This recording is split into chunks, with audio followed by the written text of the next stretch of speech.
No final do primeiro século, começamos a encontrar um tipo de crença religiosa que seria vista pela igreja como uma séria ameaça e seria o principal alvo da apologética cristã dos próximos séculos, o gnosticismo. Pegando a terminologia o significado da palavra, a gente vê que gnosticismo deriva do verbo gnosco, que quer dizer conhecer.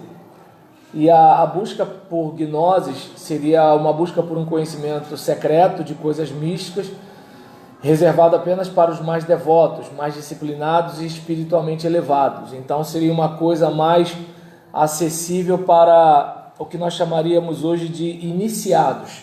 Então, vou pegar um exemplo. Digamos que de repente, na igreja, todo mundo é irmão e todo mundo é igual. Mas existe aquele irmão ou aquela irmã que as pessoas acham que eles estão com mais conhecimento de Deus ou alguma coisa do tipo, porque eles são especiais. E a gente, pelo menos na nossa caminhada, a gente sabe o que acontece, é que a diferença é que eles semeiam mais naquela área, por isso eles colhem mais. Obviamente, se você se consagra mais, se você lê mais, se você faz mais atividade física, se você come mais pudim de leite, a consequência vai chegar, né? Qualquer coisa da vida. Se você, por exemplo, é grosseiro com a sua namorada, né? Você vai ter uma consequência. Se você é carinhoso, você vai ter uma consequência. Então, a gente sabe que a coisa é mais ou menos assim. No caso do gnosticismo, ficava um clima meio que o conhecimento ele é reservado, né, para aqueles, né, que são meio que mais especiais. E a ideia aqui acaba entrando em contraste com a gente, porque uma coisa tem a ver com a sua santificação, outra coisa tem a ver com Deus ter se revelado. Todos nós somos salvos em Cristo Jesus pela graça de Deus, não por obras, não pelo nosso mérito. E isso torna a gente em pé de igualdade. O nível de santificação é que vai diferir de um para o outro, certo? Tem aquele irmão que ele é tão consagrado que chega a ser esquisito, né? Tem aquele que, por exemplo, ele confia tanto na graça de Deus que ele já está cheio de graça. Então, mas isso aí é de um para o outro. Agora, salvo, todo mundo que é salvo, e salvo é pronto, está no nível só. O santificado é que é outra coisa. Então, no contexto do gnosticismo, a gente tem uma situação em que, para você, de alguma forma, estar no nível de salvação, você vai mais para uma religião de mistério, certo? Então, e é aquele pensamento, né, de que o mundo ele é mau, certo? E à medida que você como é que eu posso dizer? Você se afasta mais das questões sensíveis do sentido, você vai se tornando mais espiritual. Por quê? Porque o espírito é bom e a matéria é má. Então, de certa forma, é uma coisa que entra em choque com a encarnação, porque Jesus, ele, além de assumir forma humana, ele se torna ser humano e ele se mistura com as pessoas. Tanto que ele é chamado de bebedor de vinho, ele vai para a festa. Então, você percebe que assim, Jesus está na contramão desse sistema aqui, porque de acordo com esse sistema, para você ser realmente salvo, santo e tudo, você tem que ser um camarada desvinculado da matéria. Aí pode parecer esquisito, mas às vezes você vai ver um evangélico gnóstico, só que ele nem sabe o que é gnosticismo, né? Porque nessa ideia de matéria é má e espírito é bom, às vezes ele acaba meio que assim, parecendo um extraterrestre na igreja. Então é um negócio... Claro que a intenção dele é boa, só que ele está indo na contramão do que o próprio Jesus fez. Então é algo para a gente pensar. E não havia um só gnosticismo, mas diversas seitas independentes com algumas características importantes em comum. E é até importante a gente observar, né, que o gnosticismo ele estava dentro da religião cristã. Ou seja, eu posso estar praticando um gnosticismo, digamos assim, dentro da religião cristã, só para ter mais ou menos uma ideia. E os gnósticos, eles foram por muito tempo os principais rivais da igreja antiga. Então a igreja tinha muita dificuldade com o que estava acontecendo dentro dela, justamente por causa de ramificações ou seitas ou heresias como o gnosticismo. Qual era o contexto da igreja no início do segundo século? Primeiro, a gente tem a perseguição dos cristãos.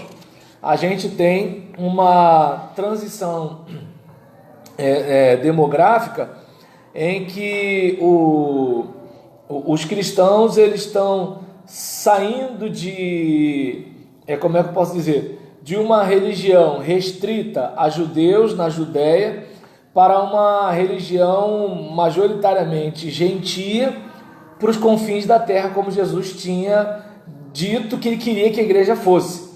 Aí eu costumo até brincar, né, dizendo que quando a igreja não faz Atos 1:8, Deus obriga a igreja a fazer Atos 8:1, né? Porque se você olhar, você vai ver que Jesus fala, vai, o pessoal não vai, aí acontece alguma coisa que a igreja acaba indo.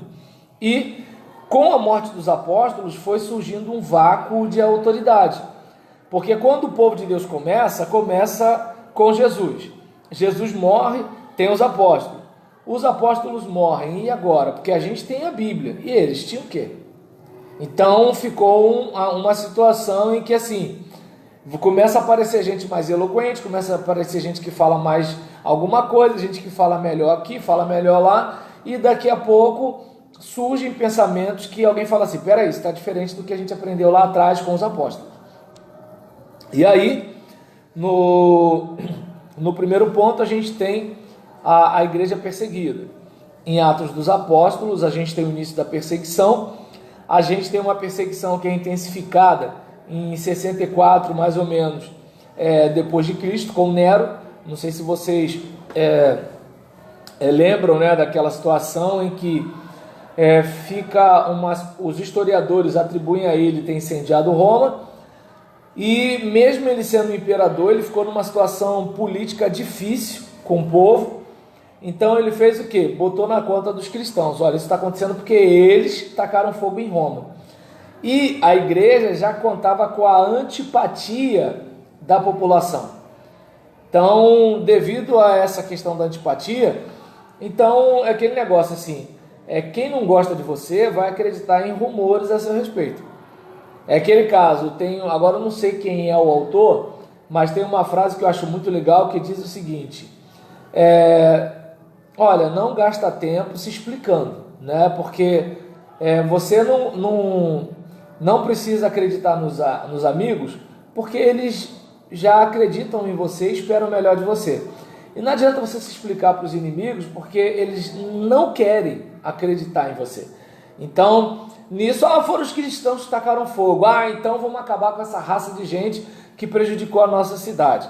Porque hoje, com o corpo de bombeiros, você liga, vem aquele caminhão, joga água, hidrante, já é difícil conter um incêndio. Imagina uma cidade no primeiro século, pegando fogo, olha a destruição que foi, a morte que foi, a raiva que as pessoas que perderam seus bens, seus entes, tudo foi canalizado contra a igreja, entende? Então, teve uma intensificação da perseguição, e é claro que entre 64 a 250, as perseguições elas são esporádicas, não são aquelas perseguições do Estado direto, a gente tem uma perseguição do governo, então não é bem Roma em si, Nero faz o negócio aqui. Aí, por exemplo, você tem lá atrás com Domiciano, inclusive com a prisão de João, escritor de Apocalipse, você, por exemplo, tem algo que acontece, mas não é necessariamente assim, olha, vamos pegar o seguinte, a partir de hoje é crime você ser cristão. Não estava nesse pé. Mas estava naquela situação de que, se você demole, você pode ser preso, certo? Então é que nem, não, a gente aqui não persegue ninguém não, mas se você for para lá com visto, se apresentando como pastor, você não entra, né? Então, você pode ter sua reunião, mas se você pregar, você pode ser preso. Então, é uma liberdade que não é bem assim. Então, não era uma coisa assim clara, mas era uma perseguição esporádica que surgia. E em 250 depois de Cristo, o imperador Décio dá ordem que sejam feitos sacrifícios aos deuses romanos. Aí a porca torce o rabo, porque é aquele caso, o cristão, o de hoje eu não sei, né? O de hoje troca Jesus por uma namorada, troca Jesus por um bom emprego, mas nesse contexto aqui, o pessoal não trocava Jesus pela própria vida. Eu costumo brincar dizendo que é o seguinte, eu fico com vergonha do cristão que eu sou quando eu leio a história da igreja, porque assim, eu olho os negócios desses e falo assim, não sou crente não, Isaac, sou não.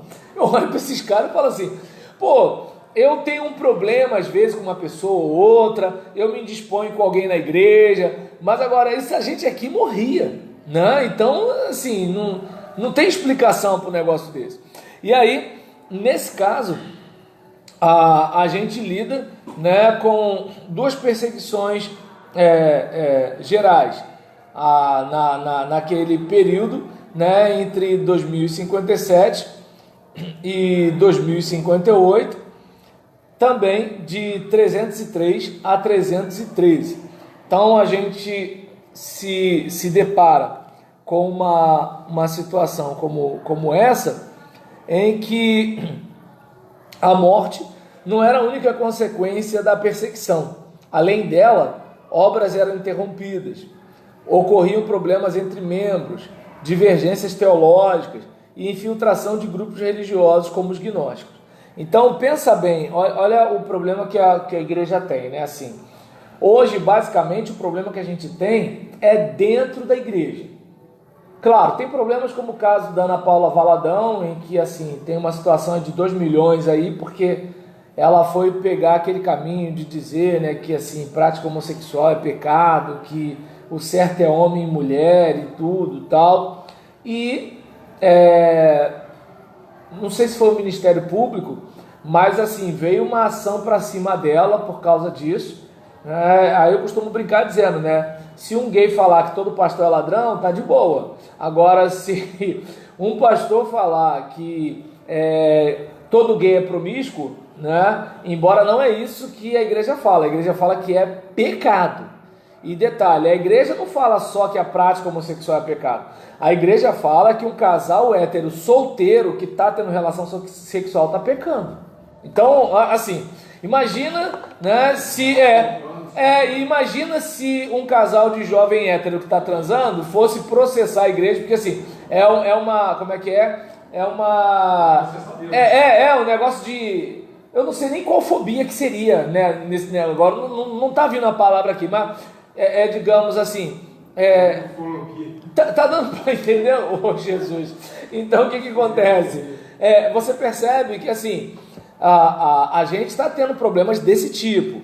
Por exemplo, se você é um pastor e vai para a praça pública pregar contra a prática homossexual, você pode ter um problema. Então você vê que assim, o cerco está apertando. É dito que há uma liberdade de expressão, mas há uma liberdade de expressão de lá para cá, daqui para lá, né? Você vai ver inclusive os próprios crentes dizendo que você tem ódio. E é interessante, né? Porque assim, ódio, quer dizer, não é nem só ódio, né? Assim, se você pegar a questão de dicionário e o significado das palavras, esquece dicionário, porque é o seguinte, hoje a palavra significa o que determinado grupo diz que ela é. É como, por exemplo, eu, lá na 8ª série, isso já tem bastante tempo, né? E assim, eu aprendi que homofobia era uma aversão que você tinha ao homossexual, ou seja, você não suporta o cara. Agora, se for assim, o pregador na igreja ele não suporta ninguém, porque ele prega contra todo tipo de pecado, né? Tem o bonitão que cata as minas da igreja, tem as irmãs piriguete, tem, por exemplo, o cantor que canta por dinheiro, né? Tem o pregador que se esconde atrás do púlpito para mandar indireta para os outros, tem o diácono que quer ser dono da igreja, Tem um membro antigo, né, que ele acha que ele tem mais peso do que todo mundo porque ele cavou a sapata daquele tempo. Ou seja, se você olhar, você não pode pregar nada. Porque quando você abre a Bíblia para pregar, filho, você vai esbarrar em alguém. Eu, pelo menos, estou lá cheio de poder, né? Porque, pá, você lá. Aí o Espírito Santo fala assim, tu tá devendo aqui. Aí eu já dou uma descida e... Bem, irmão, porque nós não somos perfeitos, entendeu? Tá dando para entender? Quem prega sabe do que eu estou falando. Então, às vezes, tu tá descendo a piaba num pecado, aí o Espírito faz assim, bem manso e suave, e fala assim, ó, tu tá devendo aqui, hein? Aí você, não, porque, né, todos nós pecamos, entende? Assim, pô, gente, não sobra para ninguém, quer dizer, sobra para todo mundo. Ninguém fica livre na hora da pregação contra pecado, porque todo mundo peca. Só que a gente está no nível hoje que você pode pregar contra todos os pecados, não contra os seres humanos especiais, entende? Você pode fazer uma peça de teatro em que você esculacha Deus, você esculacha o diabo, você esculacha a igreja evangélica, você esculacha a igreja católica. Eu vi uma manifestação, alguns anos atrás, que os camaradas pegavam um crucifixo e enfiavam no reto. Entende? Então, assim, é um negócio que tu fica espantado.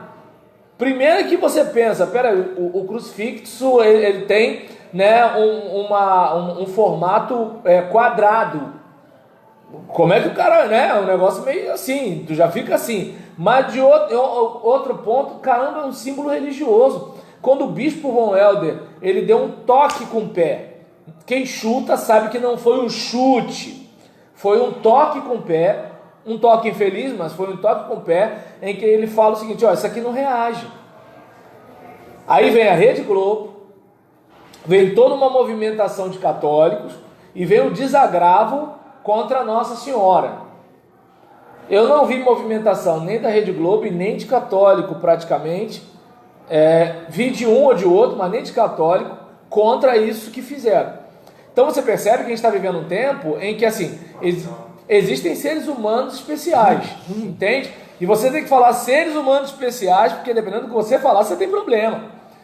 Então, mas ainda assim, a gente não está vivendo uma situação como a igreja aqui no primeiro século, e no segundo século. Então a gente olha e vê que, assim, por exemplo, as igrejas da Ásia lá em Apocalipse, você vê situações em que o próprio Senhor fala, você é pobre, não, você não é pobre não, e tudo tal. Por quê? Porque não é porque a região era pobre em si, mas porque os crentes, por temor a Deus, eles vão perdendo seus bens, vão perdendo seu imóvel, certo? Então, eu estava lendo um trecho de Plínio, o jovem, escrevendo para Trajano, em que ele está dizendo que eles, por exemplo, quando a pessoa ela afirmava que ela era realmente cristã, que eles as puniam, e alguns ameaçavam de morte se o cara voltasse atrás e era liberado. E que para fazer um teste se realmente o pessoal tinha convicção mesmo de fé, torturamos 2 diaconisas. Fica pensando, hoje, com direitos humanos, tendo um abuso da força do Estado contra alguém, imagina no Império Romano, sem direitos humanos, o que significa torturar 2 diaconisas? Porque são cristãs. Aí eu volto mais uma vez para o meu tempo e falo assim, eu tenho vergonha na minha geração.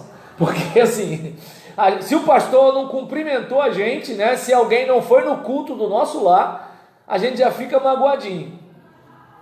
Esse é o quadro da igreja daquele período. E como se não bastasse os problemas externos, tinha que resolver esses problemas doutrinários. Porque o crente de hoje, ele não estuda, então dificilmente ele vai criar heresia, entende assim? Ele vai inventar o quê? Ele não estuda, entende? Mas os crentes do passado, eles desenvolviam algumas coisas e eles começavam a pesquisar e botavam o negócio para frente. E assim, se a gente não tem um cânon estabelecido, se a gente não tem mais os apóstolos, quem falar bem, falar bonito, convencer, levou, certo? Então, a gente verifica que a igreja passava por problemas assim. Além disso, a igreja ela estava num período de transição. O cristianismo ele surgiu no seio da comunidade judaica. E o problema tratado por Paulo para os judeus para os judeus, os gentios deveriam ser circuncidados, bem como praticar a lei mosaica. Então a gente tem uma situação em que, você aceitou Jesus, bacana, parabéns para você, mas não basta só isso não, você tem que guardar sábado. Nada de leitão a pururuca, nada de ponta de costela, nada de pernil assado, entende? Nada de feijoada, nada disso. Guardar sábado, nada de comer carne de porco e tem excesso de pele, prepúcio aí, vamos cortar o Bilal. Então, nessa brincadeira, você vê que assim, tem toda uma pressão, né? Tem toda uma pressão para quê? Voltar à prática do judaísmo. Só que é o seguinte, a gente está falando aqui de fé em Jesus, e é onde Paulo bate de frente com o sistema. E nesse caso, havia grupos como ebionitas e nazarenos que praticavam a lei e ainda por cima negavam a divindade de Cristo. Além, de nós termos uma igreja perseguida, a gente tem uma igreja em transição e a gente tem também uma igreja sem os apóstolos, certo? Então, um dos principais desafios que a igreja enfrentou no final do primeiro século foi a morte dos últimos apóstolos. O vácuo da autoridade apostólica foi substituído pelos bispos, certo? Então, você vai ver que lá em Atos 6, quando a gente tem a instituição dos diáconos, você vai perceber que não há bispo ali, são os apóstolos. Porque os apóstolos, eles acabam sendo aqueles que conduzem a igreja.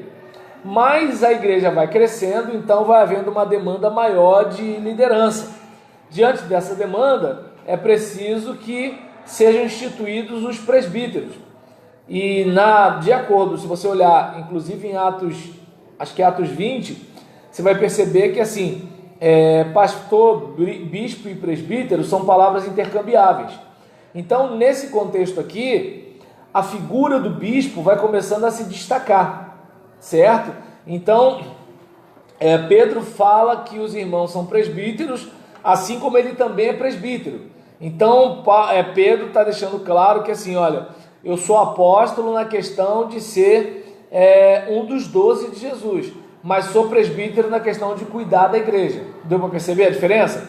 E aí aqui, com a morte dos apóstolos, a gente tem a constituição, o fortalecimento do episcopado. Mas o episcopado aqui, enquanto bispo mesmo, no aspecto de supervisão. E nisso houve uma necessidade de quê? De desenvolver uma teologia. Porque antes era mais uma teologia-tarefa. Paulo, a gente pode fazer isso? Não. Paulo, a gente pode fazer aquilo? Sim. E aí ele vai se escrevendo as cartas. Com essa situação, agora a gente já tem que sentar, produzir o material para deixar claro, olha, isso aqui é certo por causa disso, disso e disso, ou é errado por causa daquilo, e assim por diante, a gente vai tendo esse desenvolvimento.